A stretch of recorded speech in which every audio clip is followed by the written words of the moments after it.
नमस्कार, मैं हूं विकास सुखीजा। आप देख रहे हैं अब तक टाइम। दोस्तों, आपको बता दें, करनाल जिले के अंदर किसानों ने एक बड़ा ही अहम मुद्दा उठाया और इस मुद्दे को लेकर आज किसानों का एक प्रतिनिधिमंडल करनाल के उपायुक्त निशांत कुमार यादव से मिलने पहुंचा। आपको बता देते हैं, किसानों की मांग है कि किसानों के खेतों के अंदर जो बिजली के टावर और पोल्स लगाए जा रहे हैं, तार गुजरेगी, उसको लेकर मुआवजा दिया जाए और तब तक काम शुरू ना किया जाए जब तक किसानों की जीरी की फसल की बिजाई चल रही है।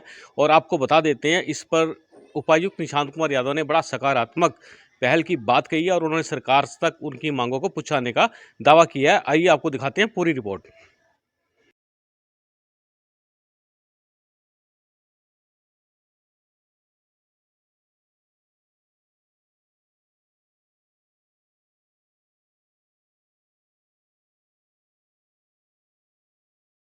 नहीं बनेगी। भले पैसे 10 दिन पीछा दे दो, लेकिन पॉलिसी तो कुछ पता तो लगा हमने क्या मिलेगा।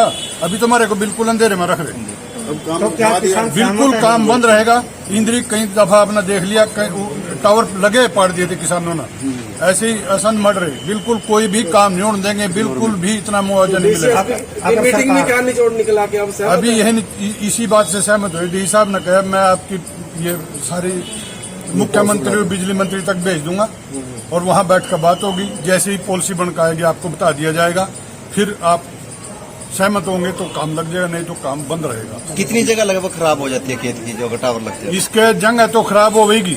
मान ले 15x15 का हो गया, 20x20 का होगा। सबसे बड़ा लॉस तो ये होगा इसमें कि जिस खेत में टावर लग गया, बड़ी लाइन आएगी, उस खेत को तो सेल करना पड़ गया। तो अगर वो 50 लाख का है तो मैं 20 लाख में भी लेने वास्ते तैयार नहीं कोई।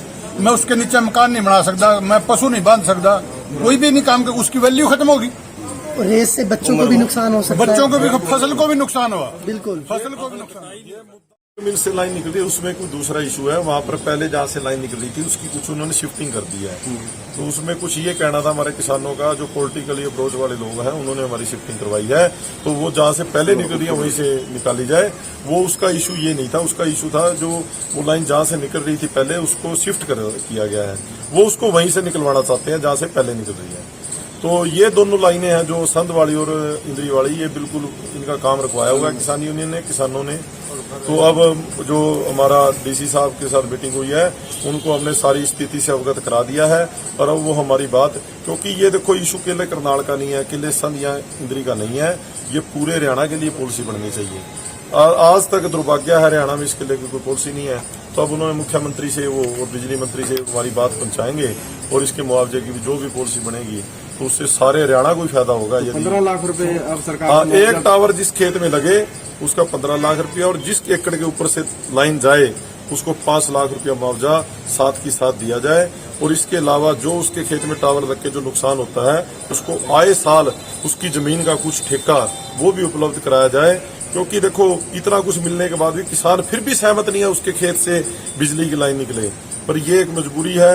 और सरकार की पॉलिसी ऐसी है, वो कुछ देते नहीं है, बिना नोटिस के आके काम स्टार्ट कर देते हैं। इसमें कोई नोटिस नहीं देते किसान को भी हम आपके खेत में सर्वे करके हम यहाँ से टावर लाइन निकाल लेंगे।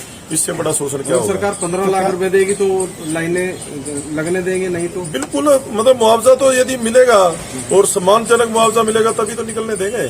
आज डीसी साहब ने रिक्वेस्ट करी हमारे से।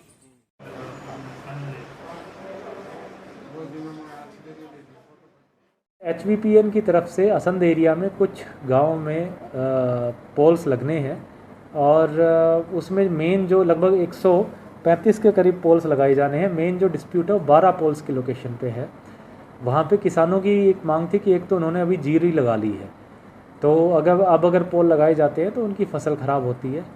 दूसरा, उन्होंने कहा कि जो सरकार मुआवजा देती है वो सिर्फ फसल का मुआवजा देती है, लेकिन जो ज़मीन की कीमत कम होती है, जो 220 kV की लाइन जाने से, उसका मुआवजे का कोई प्रावधान नहीं है। तो पॉलिसी एक राज्य स्तर पे बने और वो मुआवजा बनाया जाए। तो हमने एज ऑफ नाउ तो ये किया है कि चूँकि ऑलरेडी जीरी लग भी गई है और डिपार्टमेंट की तरफ से भी ये कहा गया है कि जब जीरी लगी है, पानी भरा हुआ है, तो वहाँ काम करना मुनासिब नहीं है। तो इस सीज़न के बाद ही उन 12 जगह पे पोल्स लगाए जाएंगे। दूसरा, सरकार के पास हमने एक प्रस्ताव भेजा है कि भाई इस पे स्टेट लेवल कोई पॉलिसी बने, कितना मुआवजा मिलना है, ताकि किसानों को ये ना रहे कि उनकी जो नुकसान हुआ है खेत की कीमत कम होने से उसकी पूरी भरपाई उनको मिल सके। किसानों द्वारा शुगर मिल की जो बिजली सप्लाई थी 1% उसको भी रोक दिया गया, आपको कल ज्ञापन देने पहुंचे हुए। उसमें बाकायदा कुछ 1-2 फार्मर्स को इशू आई थी कि उन्होंने ये कहा था कि हमारी जो खेत में से बीच में से लाइन जा रही है उसको किनारे से निकाली जाए ताकि उनको नुकसान कम से कम हो। उनकी बात जायज़ थी। HVPN के अधिकारियों ने उसको एग्जामिन भी किया और उसको मान भी लिया है। अब वो मामला सॉर्ट आउट हो गया जहाँ तक मुझे बताया गया और जल्दी वहाँ पे काम शुरू हो जाएगा। सर